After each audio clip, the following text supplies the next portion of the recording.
공고하다면 약속의 말씀을 더욱 붙잡으라라는 제목으로 함께 말씀을 나누도록 하겠습니다. 우리가 살다 보면 누구나 한 번쯤은 어둡고 또 고독한 밤을 지내게 되죠. 그렇게 되면 이 고독한 밤에는 자연스럽게 외로움이라는 것이 우리를 찾아옵니다. 이 사람에게 외로움은 참을 수 없는 고통 중에 하나인 것 같아요. 그러나 더 깊은 고통이 무엇이냐면 사람에게 버림받았다고 느낄 때, 또 그리고 하나님께도 버림받았다라고 느낄 때 우리에게 더 큰 고통이 찾아온다는 것입니다. 오늘 본문 속 야곱이 바로 그런 밤을, 정말 고독하고 외로운 밤을 보냈다는 거예요. 야곱의 형 에서의 분노를 피해서 이 야곱은 브엘세바를 떠나서 하란으로 이 도망가는 길이었습니다. 고향도 가족도 재산도 다 두고 이제 야곱에게 남은 것은 맨몸과 이 돌베개 하나뿐이었어요. 낮에는 뜨거운 사막이 야곱을 괴롭히고 또 밤에는 차가운 바람이 야곱의 영혼을 덮으면서 어떻게 보면 야곱의 인생에서 가장 저점이라고 하죠. 가장 낮은 자리, 철저한 곤고한 자리가 바로 오늘 이 밤이었습니다. 야곱은 머리를 돌 위에 두고 잠이 들었어요. 인생의 짐을 내려놓을 곳이 없어서 어쩌면 그 돌베개라는 것이 그것을 잘 표현하고 의미하는 것 같습니다. 그런데 그곳에서 놀라운 일이 일어나죠. 하나님께서 바로 야곱을 찾아오신 사건이 일어난 것입니다. 야곱은 꿈속에서 하늘과 땅을 잇고 있는 이 사닥다리를 보았고 그 위로 하나님의 사자들이 오르락 내리락 하는 것을 보았어요. 그리고 그 사닥다리 위에서 여호와께서 말씀하시죠. 우리 13절부터 15절 말씀 우리 다시 한번 읽도록 하겠습니다. 시작. 또 본즉 여호와께서 그 위에 서서 이르시되 나는 여호와니 너의 조부 아브라함의 하나님이요 이삭의 하나님이라. 내가 누워있는 땅을 내가 너와 내 자손에게 주리니 내 자손이 땅의 티끌같이 되어 내가 서쪽과 동쪽과 북쪽과 남쪽으로 퍼져나갈지며 땅의 모든 족속이 너와 내 자손으로 말미암아 복을 받으리라. 내가 너와 함께 있어 내가 어디로 가든지 너를 지키며 너를 이끌어 이 땅으로 돌아오게 할지라. 내가 내게 허락한 것을 다 이루기까지 너를 떠나지 아니하리라 하신지라. 아멘. 야곱의 처지는 지금 철저하게 도망자 신세였습니다. 인간적으로 보면 실패자의 인생이죠. 패배자고 철저히 혼자만 남은 이런 외로운 상황의 인생이었어요. 근데 하나님께서 야곱에게 나타나셔서 말씀하시기를 내가 너와 함께하리라. 이 말씀은 바로 공고한 자를 위한 하나님의 약속임을 여러분 믿으시기 바랍니다. 이 사람은 고난을 만나면 이 본능적으로 도망치고 싶어 하죠. 저도 그런 것 같아요. 아내와 싸울 일이 있으면 대화를 회피하는 저의 모습을 때로는 보기도 하는데, 그러나 하나님은 우리의 공고한 자리를 회피하지 않으심을 오늘 본문에서 말씀하고 있습니다. 오히려 내가 공고할 때 그 자리를 내게 찾아오셔서 약속의 말씀으로 오히려 새 힘을 주신다는 것이죠. 우리 사랑하는 한강교회 성도 여러분, 혹시 여러분의 인생이 지금 야곱의 그 광야의 밤처럼 혹시라도 외롭거나 공고하십니까? 또 내가 생각할 때 나의 인생이 아무도 나를 이해해 주지 않는 것 같고 길이 보이지 않는 그런 막막함 속에 계신다면 오늘 이 말씀이 바로 하나님의 음성임을, 여러분을 향한 하나님의 약속임을, 그래서 내가 너와 함께하리라라는 하나님의 약속을 들으시고 우리가 약속의 말씀을 더욱더 붙잡음으로 오늘 또 다시 일어설 수 있는, 새 힘을 얻을 수 있는 은혜의 시간이 되시기를 우리 주님의 이름으로 간절히 축원합니다. 오늘 말씀은 첫 번째로 하나님은 우리의 공고한 자리에 찾아오심을 말씀하고 있습니다. 야곱의 인생이 지금 완전히 무너진 시점이죠. 야곱이 아버지를 속이고 또 형의 장자의 축복권을 빼앗았어요. 그래서 그 일로 인해서 형 에서의 분노를 사서 목숨을 건 도망길에 지금 오른 시점이었습니다. 그래서 모든 것이 무너진 인생, 어떻게 보면 믿음의 집안에서 태어나서 하나님께서 지켜주시고 인도해 주실 줄 알았는데 자신이 지었던, 형을 속이고 아버지를 속였던 그 죄 때문에 쫓겨난 자의 인생을 걸어가고 있다는 거예요. 놀랍게도 하나님은 야곱을 버리시지 않으셨습니다.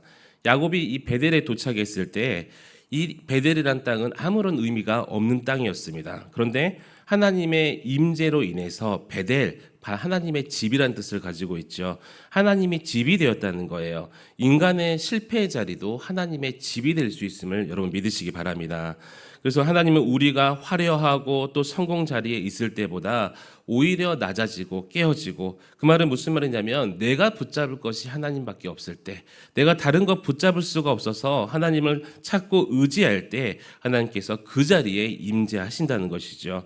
다윗도 그래서 시편 34편에 이렇게 고백합니다. 여호와는 마음이 상한 자를 가까이 하시고 충심으로 통회한 자를 구원하시는도다. 아멘. 야곱의 베델의 밤이 바로 시편에 이 말씀이 실현되는 장이었어요. 아무도 곁에 없었지만 하나님께서 함께 계셨다는 것이죠. 외로운 자에게 가장 중요한 게 무엇일까요? 바로 누구와 함께 있다는 것, 누가 나에게 힘이 되어준다는 것, 그것이 바로 공고한 자에게 주어지는 가장 큰 위로임을 여러분 믿으시기 바랍니다. 또 공고함이라는 것을 여러분 느끼시거나 또 그런 처지에 처해 있을 때 그것으로 외로워하는 것이 아니라, 하나님께서 나에게 임재하시려고 하시는구나, 하나님께서 나를 붙잡으라는 초대장이구나, 그렇게 우리가 받아들여야 될 줄 믿습니다.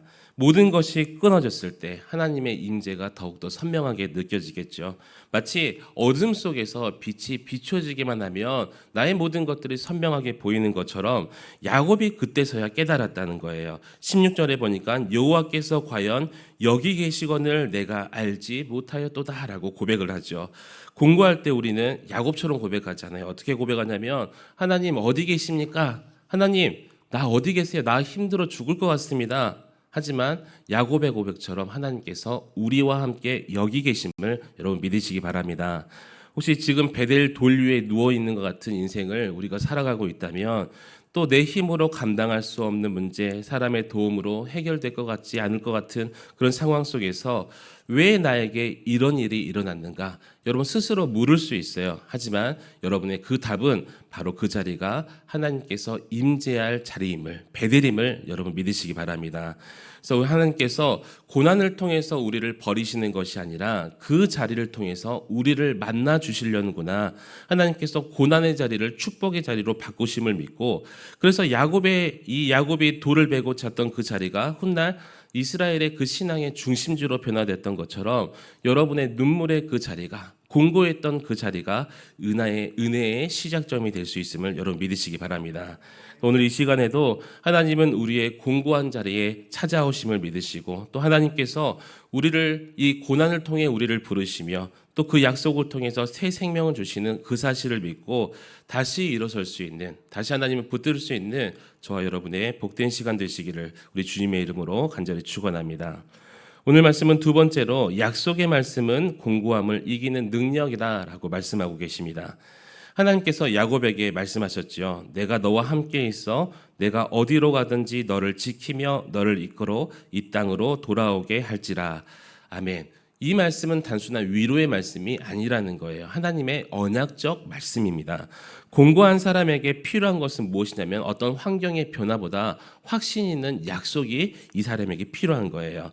그래서 말씀이라는 것은 우리의 현실에 힘이 되고 능력이 되고, 그 말씀을 통해서 두려움을 이기게 되고 앞으로 나아갈 수 있는 영적인 나침반이 바로 이 말씀이라는 것이죠.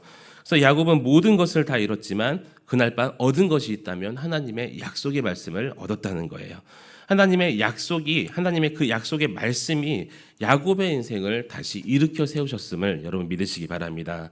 그래서 여러분, 인생은 무엇을 잃었느냐가 중요한 것이 아니라 내가 무엇을 붙잡았느냐, 이것이 중요하다는 것이죠. 살다 보면요, 돈을 잃을 때도 있고요, 사람을 잃을 때도 있고, 그러나 가장 중요한 것은 우리가 말씀을 잃어서는 안 된다는 거예요.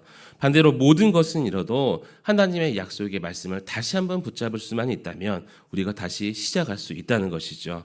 그래서 야곱의 이후의 삶을 보면 그 약속의 말씀은 이 야곱을 이끌어 나가는 힘이 되었고 능력이 되었음을 볼 수가 있습니다. 그래서 라반의 집에서 수십 년 동안 그렇게 속임을 당하고 억울한 일을 당해도 참을 수 있었던 것이 바로 내가 너와 함께하리라 하나님의 약속의 말씀이 있었기 때문이라는 거예요. 그래서 하나님의 말씀은 공고한 현실 속에서도 무너지지 않게 하는 우리 신앙의 힘, 또 내면의 힘이 될 줄 믿습니다. 그래서 이스라엘의 모든 역사 속에서도 이 약속이 살아있다는 것이죠. 모세의 시대, 또 다윗의 시대, 선지자의 시대, 그리고 예수 그리스도 안에서 이 약속이 변치 않고 이루어지고 있다는 거예요. 그래서 하나님 임마누엘, 즉 우리와 함께 하신 하나님으로 저와 여러분과 함께 역사하심을 여러분 믿으시기 바랍니다. 그래서 공부할 때 말씀을 붙잡는 것은 어떤 의미냐면 단지 공부할 때 성경책을 한 장 한 장 넘기면서 읽는다는 그런 뜻이 아니라 그 말씀을 믿고 그 언약이 나에게 주는 언약임을 확신하면서 그 말씀대로 살아가겠다는 것이 바로 말씀을 붙잡는다는 거예요. 사단은 우리가 낙심할 때 또는 낙심하게 해서 이 말씀을 잊어버리게 하지만 우리 성령 하나님께서 우리가 낙심하고 공부할 때 이 말씀을 우리에게 기억하게 하심을 여러분 믿으시기 바랍니다. 그래서 예수님께서도 성령에 이끌려서 광야에서 시험 받으실 때 무엇으로 승리하죠? 기록된 말씀으로 승리하심을 우리가 기억하고 있죠. 기록되었으되라는 그 말씀으로 사탄의 시험을 물리치고 승리하셨습니다. 그래서 우리의 이 말씀이라는 것은 우리의 무기가 되며 우리의 방패가 되며 또 그래서 우리가 공부할수록 우리가 외로울수록 우리의 처지가 돌베개를 베고 자는 것처럼 그럴지라도 약속의 말씀이 우리에게 더욱더 절실하게 필요한 이유라는 거예요. 그래서 여러분 상황을 바라보지 말고 말씀을 붙드시기를 축복합니다. 사탄의 말이 아니라 사탄의 이 세상의 말이 아니라 하나님의 약속의 말씀에 확신을 가지고 귀 기울이시기를 축복합니다. 그래서 하나님께서 그 말씀을 붙들고 행하는 자에게 약속을 반드시 이룸을 믿고 또 그 약속은 실패하지 않으심을 여러분 믿으시고 볼지어다 내가 세상 끝날까지 너희와 항상 함께 있으리라 이 말씀을 붙들고 승리할 수 있는 저와 여러분이 되시기를 우리 주님의 이름으로 간절히 축원합니다. 마지막 세 번째로 약속을 붙잡는 자에게 하나님께서 새로운 비전을 허락하신다고 말씀하고 계십니다. 야곱은 꿈에서 하늘과 땅을 잇는 사닥다리를 보았죠. 그 사닥다리는 단순한 이 환상 이런 것이 아니라 하나님과 인간 사이를 잇는 중보적인 표상을 말씀하고 있는 거예요. 하늘로부터 은혜가 내려오고 땅으로부터 기도가 올라갈 수 있는 그런 통로 이렇게도 말씀할 수가 있죠. 이것은 장차 예수 그리스도께서 사람과 하나님을 잇고 있는 유일한 다리로 오실 것을 우리에게 예표하고 계신다는 거예요. 그래서 요한복음 1장 51절에 하늘이 열리고 하나님의 사자들이 인자 위에 오르락 내리락 하는 것을 보리라라고 우리에게 말씀하고 계시죠. 즉 야곱이 본 그 사닥다리 그리스도 안에서 바로 성취되는 구원의 비전임을 야곱에게 미리 보여주셨던 거예요. 하나님은 공고한 자에게 단순히 그런 위로 그 상황에서 벗어날 수 있는 그것만 허락하시는 것이 아니라 우리의 인생을 다시 한번 들어 사용하셔서 우리에게도 새로운 비전을 허락하여 주신다는 것이죠. 그래서 야곱은 그 자리에서 돌기둥을 세우고 기름을 붓고 그곳의 이름을 베델이라고 불렀습니다. 우리 성경을 보면 지난 시간에 에서가 이 성경이 뭐라고 기록되어 있냐면 에서가 본즉 에서가 또 본즉 하지만 오늘 본문에서는 야곱이 본즉 야곱이 또 본즉 기록하면서 어떤 것을 바라보았을 때 인생이 하나님께 붙들리는가를 우리에게 정확하게 보여주고 있습니다. 야곱이 바라봤던 것은 바로 이 사닥다리죠. 하나님의 집을 바라봤던 거예요. 이곳이 하나님의 집이구나. 하나님은 하늘의 문이구나. 더욱더 중요한 것은 무엇이냐면 이곳에 하나님께서 임재하시고 나와 함께 하시구나. 공고한 자의 입에서 이런 고백이 터져나왔던 것에 우리는 놀라움을 금치 못할 수가 없습니다. 우리 입술에서도 이런 고백이 터져나올 수가 있다는 거예요. 공고할지라도 우리가 영적인 눈을 뜨기만 하면 말씀을 붙들기만 하면 나와 함께 하시는 하나님이 이제는 보인다는 것이죠. 그래서 야곱은 단순히 위로를 받은 사람이 아니라 약속을 붙잡고 인생의 방향이 완전히 변한 사람으로 변하게 되었습니다. 하나님께서 우리에게 오늘날 동일하게 말씀하시죠. 공고함 속에서 말씀을 붙잡는 자에게 새로운 사명과 길을 열어주심을 또 좌절 속에서도 내가 너를 사용하리라 말씀하신 하나님 눈물의 자리에서도 너 이렇게 눈물로 기도하는 그 눈물이 헛되지 않을 거야 약속하신 하나님 그분이 바로 야곱의 하나님이시고 바로 저와 여러분의 하나님이심을 여러분 믿으시기 바랍니다. 여러분 우리의 공고함이 끝이 아니라는 거예요. 하나님은 그 자리를 통해서 우리를 회복시키시고 그것으로 끝나는 것이 아니라 새로운 사명까지 열어주십니다. 그래서 우리를 이 고난이라는 것은 우리를 부수기 위한 우리의 어떤 죄 형벌일 그런 것이 아니라 우리의 시선을 하나님께로 고정시키기 위한 하나님의 은혜의 통로임을 여러분 다시 한번 믿으시기 바랍니다. 야곱은 베델의 약속을 붙잡고 훗날 다시 그곳으로 돌아왔어요. 야곱은 거기서 하나님께 서원했던 약속을 지켰습니다. 하나님은 그 말씀을 잊지 않으시고 야곱의 삶 속에 그 약속을 이루셨어요. 이처럼 약속이라는 것은 사명을 낳습니다. 공식 같은 거예요. 하나님을 붙잡은 사람에게 하나님께서 능력을 주시고 그걸로 끝나는 것이 아니라 하나님께서 귀히 사용하시는 사명자로 만들어 주신다는 것이죠. 그래서 약속을 붙잡는 자에게 하나님께서 새로운 길을 열어주시고, 그래서 여러분 이 시간 하나님께서 여러분의 인생 속에서도 새로운 베델의 꿈을 심어주시며 또 공고함 속에서도 비전을 주시는 그 하나님을 신뢰하면서 다시 한번 말씀 붙들고 일어설 수 있기를, 그런 믿음의 사람이 될 수 있기를 우리 주님의 이름으로 간절히 축원합니다. 말씀 뵙도록 하겠습니다.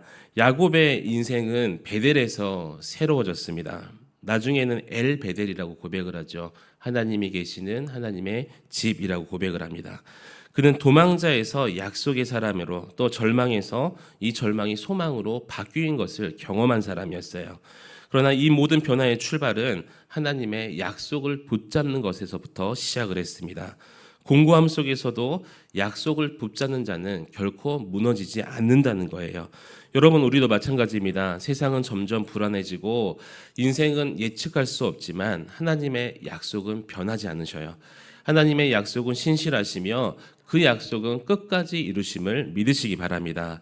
혹시라도 광야의 밤을 지내고 또 여러분 돌베개 위에서 또 이 성전에 나와서 주님 붙들고 울고 계시다면 여러분 낙심하는 것이 아니라 그 자리가, 여러분이 기도하고 엎드리는 그 자리, 또 말씀을 펼치며 행하는 자리가 바로 베델의 자리, 하나님의 집이 됨을 여러분 믿으시고 그 말씀, 내가 너와 함께하리라, 이 약속 하나면 충분하잖아요. 그래서 그 말씀에 여러분을 세우며 여러분의 인생을 다시 한번 일으키심을 확신하면서 하나님의 놀라운 역사를 경험할 수 있는 저와 여러분의 복된 인생 되시기를 우리 주님의 이름으로 간절히 축원합니다.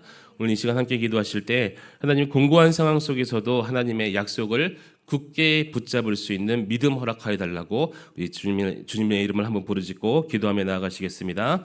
주여, 하나님 아버지 감사를 드립니다. 오늘 또 우리에게 약속